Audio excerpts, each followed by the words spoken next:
अस्सलाम वालेकुम। तो मेरे यूट्यूब फैमिली कैसी हैं? मैं उम्मीद करती हूँ कि सब खैरियत से होंगे। ये देखें जी, मेरी तो हो गया है जी सुबह का आगाज़। और आज मेरा बहुत दिल कर रहा था मीठा अंडा खाने को। वैसे पराठे वगैरह पहले ऑलरेडी मेरी सिस्टर बना चुकी थी। तो नाश्ता करके ना मैं ऊपर धूप में चली गई। थोड़ी देर मैंने धूप में बैठी, थोड़ा सा मैंने धूप में एंजॉय किया। उसके बाद मैं नीचे आई और नीचे आते ही मैंने अपने कपड़े वगैरह प्रेस किए कि आज हमने शॉपिंग के लिए जाना था। मैंने कहा लाइट ना चली जाए, तो मैंने अपने कपड़े वगैरह प्रेस किए। तो कपड़े प्रेस करते-करते भाई के भी हो गए, सबके मैंने कपड़े प्रेस कर दिए और अपने लिए ये जर्सी वगैरह भी निकाल ली। और जहाँ से अब्बू और भाई उठते हैं ना, वहाँ से वैसी की वैसी चीज़ें फेंक के चले जाते हैं। देखिए, ये कंबल है, तकिए वगैरह हर चीज़ वैसे पड़ी है। फिर मैंने मोहम्मद हारिस की बनाई टिकटॉक। इसको इतना मैंने तंग किया, इतना तंग किया, और फिर इसने बड़ी मुश्किल से मेरे साथ टिकटॉक बनाई। और इसको तंग करने के बाद मैं किचन में चली गई, क्योंकि दिन का टाइम हो गया था, फिर मैंने बनाना था खाना।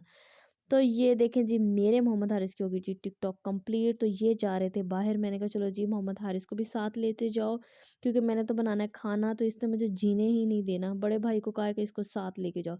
ये देखे जी, बड़े भाई इससे चोरी चोरी निकलने की कोशिश तो कर रहे थे, लेकिन मैंने जाने नहीं दिया। मैंने कहा कि इसको साथ लेके जाओगे। ये मैंने बनाया जी, मटर चिकन आलू वगैरह ये मैंने बनाया। और साथ ही मैंने राइस चूल्हे पे रख दिए। मैंने कहा रात को मैंने शॉपिंग पे जाना है शाम को, और आके सर्दी में मतलब मुझसे खाना बनता ही नहीं, और ना ही मुझसे आके कोई काम होता है, क्योंकि इन दिनों इतनी सर्दी पड़ रही है। जब हम बाहर से होके आते हैं ना, तो हमारे आते ही इतनी ठंड हो जाती है कि कोई काम ही नहीं होता। तो ये मैंने तैयार किया है जी अपना खाना बनाना। तो आज मैंने काफ़ी सारे डिशेज़ बना लिए थे, साथ ही मैंने आलू-शालू काट के भी रख लिया। आलू मटर चिकन मैंने बनाया, और मैंने ना सालन पड़ा हुआ था मेरे पास 2-3 दिन का, आलू मटर चिकन का, और उसको मैंने साथ ही चावलों में डाल दिया। मैंने कहा ये तो मेरा अब दोपहर का भी खाना हो जाएगा और मेरा रात का भी हो जाएगा, ताकि मैं तो हो जाऊँगी बिल्कुल रिलैक्स। तो देखें जी, मेरा मज़े-मज़े का बन रहा है आलू कीमा, ओहो सॉरी, आलू, चिकन और मटर। क्योंकि सर्दियों में मटर तो बनते ही हैं, वो तो मेरे भी फ़ेवरेट है और मेरी अम्मी के तो ज़्यादा ही फ़ेवरेट है। तो मैंने ये बना लिया था, मैंने कहा शाम को भी यही चलेगा। साथ-साथ फिर मैंने अपने भांजे के लिए दूध बॉयल कर लिया, और सिस्टर के लिए कीमा बना लिया। साथ-साथ मैंने किचन में चली जाऊँ, मैं साथ ही साथ सारे काम कर लेती हूँ। ये देखिए जी, मेरी हंडिया वगैरह रेडी हो गई। उसके बाद मैंने कहा कि अब मैं जब नेक्स्ट काम करूँगी ना, तो मुझे खाने की जब बाहर जाना हो ना जी, सबसे ज़्यादा जो टेंशन होती है ना, वो खाने की ही होती है, कि हमने जल्दी-जल्दी बस कोई ना कोई हमारा काम हो जाए, रहना जी, क्योंकि किचन में घुस जाओ तो फिर तो काम ही नहीं ख़त्म होते। ये देखिए, साथ ही मैंने ना सिस्टर के लिए थोड़ा-सा कीमा मैं उसको ताज़ा ही बना के देती हूँ। उसका ऑपरेट हुआ हुआ है माशाल्लाह, बेबी पैदा हुआ है, मेरी बड़ी प्यारी-सी भांजी पैदा हुई है, तो उसके लिए फिर मैं कीमा वग़ैरह उसकी मैं बहुत केयर करती हूँ। तो ये साथ ही मेरा आलू और चिकन ये तो हो गया था, मटर रेडी हो गया था। फिर मैंने कहा इसका दूध उबॉयल कर लूँ। दूध उबॉयल करने के साथ-साथ ही मैंने ना चावल भी बना लिए थे। मैंने कहा अब गैस, और जब शाम को ना गैस का भी पता नहीं चलता, और इतनी जल्दी गैस चल जाती है। ये देखिए, मैंने प्याज़ वगैरह ब्राउन करने के लिए रख दिए थे। टमाटर-शमाटर साथ ही मैंने काट के रख लिए। मैं बहुत जल्दी-जल्दी किचन का काम करती हूँ। वैसे मुझे किचन का काम पसंद भी बहुत है। बर्तन धोने नहीं, किचन साफ़ करना नहीं, खाना बनाना मुझे बहुत अच्छा लगता है। मैं कहीं भी चल जाऊँ ना, आराम से मुझे कोई काम कह दे तो खाना मैं बना लेती हूँ। ये देखिए जी, मेरे लहसुन ब्राउन हो चुके थे, तो मैंने इसमें अदरक और लहसुन का मैंने पेस्ट पेस्ट ऐड किया, और साथ ही मैंने पानी का एक थोड़ा-सा ग्लास डाल लिया, और इसमें मैंने टमाटर-शमाटर ऐड किए, और सालन पड़ा हुआ था वो भी मैंने इसमें डाल के मैंने जल्दी-जल्दी मैंने ना चावल रेडी कर लिए। ये देखिए, मैंने टमाटर डाले हैं, और ये जैसे ही इसकी भुनाई करूँगी, और साथ ही ये जब गल जाएँगे ना, मैं थोड़ा-सा पानी ऐड करके ना इसको दम पे रख देती हूँ, ताकि अच्छे से जो है ना टमाटर गल जाएँ।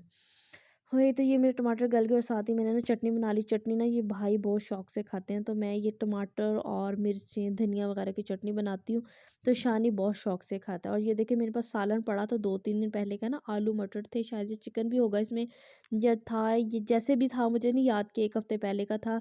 बनाती तो मैं ही हूँ, तो मुझे याद नहीं है। तो ये भी सालन ही मैंने डाल लिया था। मैंने कहा इससे ज़बरदस्त अच्छे से चावल बन जाएँगे, क्योंकि दूसरे दिन का खाना कोई भी नहीं खाता। तो आलू मटर तो हमारे घर बनते ही बहुत ज़्यादा हैं। आलू मटर चिकन, आलू मटर खाली भी कोई नहीं खाता, तो चिकन इसमें हम डालते हैं, तो बड़ा अच्छा इसका टेस्ट सा आ जाता है। तो मैंने यही डाल लिया। मैंने कहा सालन तो खाया नहीं जाएगा, और बाहर फेंकना तो वैसे भी सख्त गुनाह है, तो मैंने जल्दी-जल्दी ना इसको साथ ही भून के ना मैंने इसमें चावल ऐड कर दिए। ये देखिए, इसी साथ मैंने टमाटर काट के रखे हुए थे, उसमें इसकी चटनी बनाने लगी, जिसको मैंने ग्राइंड किया। और ये मैंने इधर से एक मसाला भून लिया, मसाला-वसाला भून लिया, और ये देखिए मैंने पानी डाल दिया। इसी में पानी में ना थोड़ा-सा बॉयल होएगा, तो मैं चावल ऐड कर दूँगी। ताकि ये सारी चीज़ें जो है ना एकदम ज़बरदस्त बन जाए। और चावल भी मुझे बहुत पसंद है, ये थोड़े से ढीले हो गए थे क्योंकि हर मंथ तो एक नए चावल आते हैं, पता ही नहीं चलता चावलों की जो रेसिपी होगी है वो तो मेरी हर दफ़ा चेंज ही होती है। तो ये थोड़े से मुझे लग रहे थे ढीले हो गए, लेकिन खाने थे, चलो खा ही गए थे। ये देखिए जी मेरे ना ज़बरदस्त चावल भी रेडी हो चुके थे। थोड़े से मुझसे ढीले हो गए थे, लेकिन अब्बू लोग कह रहे थे नहीं सही बने हैं, सही बने हैं, नहीं इतना वो नहीं हो रहा। फिर छोटे और बड़े भाई ने कहा साथ हमें पकोड़े बना दो, और यकीन करें मुझे यही काम करते-करते इतना टाइम लग गया ना कि मैं आपको बता ही नहीं सकती। मुझे इतना गुस्सा भी आ रहा था कि मैंने बाज़ार जाना, और शाम होते ही बाज़ार तो खैर थी तो विंडो शॉपिंग, सब कुछ देखना-दुखना था क्योंकि भाइयों की शादी थी, तो मैंने ना फ़िलहाल विंडो शॉपिंग ही करनी थी।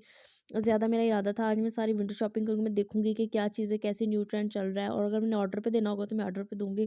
खैर मैं बड़े तरीके से आराम से अपना काम-शाम भी कर रही थी। ये देखिए मैंने पकौड़े बनाए हैं, तो मैंने पकोड़े भी साथ ही इनको बना के दिए। मैंने कहा एक ही दफ़ा खा लो जो खाना है, मैंने आके मुझसे कुछ भी नहीं बनता, और ना ही मुझसे आके ना आपने कोई फ़रमाइश करनी है। देखिए मुझे कितना ज़बरदस्त से पकोड़े बने हैं। हाय! ये देख लें जितना मुझे घर वाले तंग करते हैं। उम, उफ़ अल्लाह! और साथ ही मैंने बर्तन-शर्तन धो लिए, वो पकोड़ों का पेस्ट कम हो गया तो मुझे और बनाना पड़ा।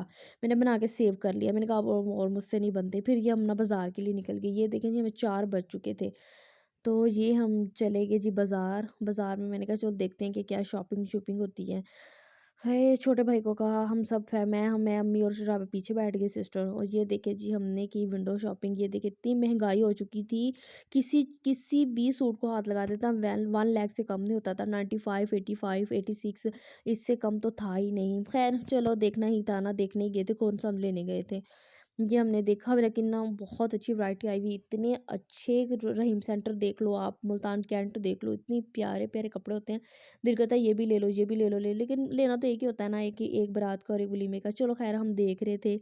मेरी जो भाभी की बड़ी सिस्टर है ना, उसको बड़ा क्रेज़ है, वो भी देखे साथ-साथ ना चेक कर रही थी और मुझे भी बता रही थी, देखिए इसका कलर अच्छा है, इसका काम अच्छा है, इसका यूँ है, उसका यूँ है। बहुत हमने ना आज सारा दिन सिर्फ़ ये कपड़े ही देखे थे, और कुछ समझ नहीं आ रहा था हमने कौन-सा लेना है, कौन-सा नहीं लेना, क्योंकि 2 भाइयों की शादी थी तो फिर बड़ी मुश्किल हो जाती है शॉपिंग। तो आज मैं सिर्फ़ और सिर्फ़ ना विंडो शॉपिंग के लिए गई थी। मेरा ज़्यादा कोई प्लान नहीं था कि मैंने कोई चीज़ें परचेज़ करनी है, या ऐसा मेरा कोई भी माइंड नहीं था। ये था कि मैंने काफ़ी टाइम लगाया, और मैंने लगा के ना सारी चीज़ें चेक की कि क्या अच्छा लग रहा है, क्या चल रहा है, क्या नहीं चल रहा। तो आप ये देख सकते हैं कि ड्रेसिंग तो इतनी ऑसम थी ना, मेरा तो दिल करता था मैं ये भी ले लूँ, वो भी ले लूँ। लेकिन बस इतनी महँगाई की वज़ह से ना इतना नहीं हो सका, और कोई कपड़ा भी जो था ना वो कम प्राइस में तो था ही नहीं ना, वो तो 95, 96 मैं आपको पहले बता चुकी हूँ कि इतने एक्सपेंसिव हुए हुए हैं ना, और काम भी ख़ैर बहुत अच्छा था, इतने तो महँगे मिलते ही हैं अब। तो ये देख लें कितना प्यारा वर्क हुआ हुआ है इन पे, और अच्छा ख़ासा। और मैं इतनी थक चुकी थी कि मेरी टाँगों में दर्द, और मुझे सिर्फ़ विंडो शॉपिंग करते देखते ही मुझे रात हो गई थी, इतनी सर्दी। फिर हमने शॉप पे गए तो उन्होंने ये दिखाया, ख़ैर फिर हम वापस आ गए, मुझे कुछ भी पसंद नहीं आया। पसंद क्या आना था, इतनी महँगाई हो चुकी थी, भाई लेने आ गए। भाई कहते चलो अभी वापस चलते हैं, तो वापस जाते-जाते ना अब्बू साथ थे। एक गाड़ी में अब्बू थे और एक गाड़ी में बड़े भाई थे, तो वापसी पे हमने इनके साथ ही मैं ना आ गई ना। फिर रास्ते में जी प्लान बन गया कि हम बाहर से ही खाना खा के जाएँगे। मैं कहा चलो ये तो मेरी जान छूट गई ना, अगर मैं घर जाती तो मुझे रोटियाँ बनानी पड़ती। या ये इनको कह रही थी बाज़ार से ले लो। ख़ैर जो कुछ भी कर-करा के मिलते-शिलते करके ना, तो मैंने ना बाहर से ही, हम 2 गाड़ियों पे गए हुए थे। फिर दूसरी गाड़ी में ना छोटे भाई थे, और फिर ना मैंने भांजे को पकड़ लिया, ये तो बहुत ही तंग करता है। ये तो हमने खाने वाली जगह पे आ गए क्योंकि हम चाट बहुत शौक से खाते हैं। कीमा-शीमा खाया, और फिर हमने वापसी का टूर लिया। हमने कहा जी ये वापस जाना है, तो ये देखिए हम अपने होटल पे पहुँच गए हैं। हमने यहाँ से ना खाना खाना, तो खाना क्या खाया हमने, थोड़ा-थोड़ा खाना खाया क्योंकि सारा दिन कितनी मुझे थकावट हुई हुई थी। दिल ही नहीं कर रहा, इतनी ठंडी हवा चल रही थी बाहर, तो थोड़ा बहुत ही हमने जो खाना था खाया-शाया है। इतना इतना मौसम भी बहुत अच्छा होता है, लेकिन ना इस दिन तो आज तो हमने आइसक्रीम भी खाई थी। वापसी फिर अम्मी-अब्बू फ्रंट पे बैठ गए, दोनों भाई दूसरी गाड़ी में हो गए।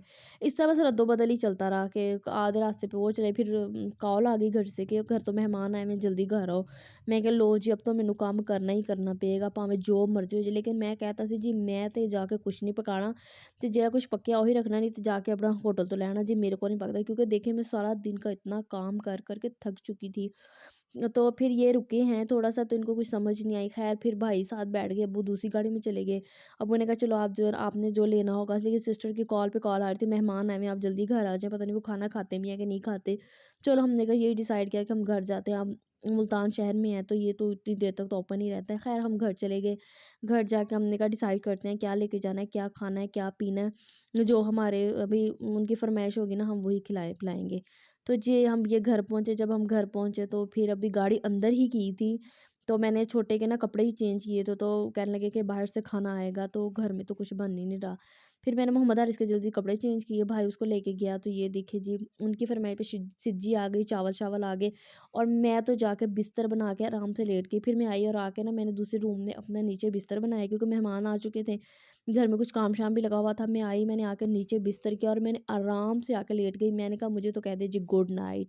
तो ये था आज मेरा व्लॉग। ओके, अल्लाह हाफ़िज़।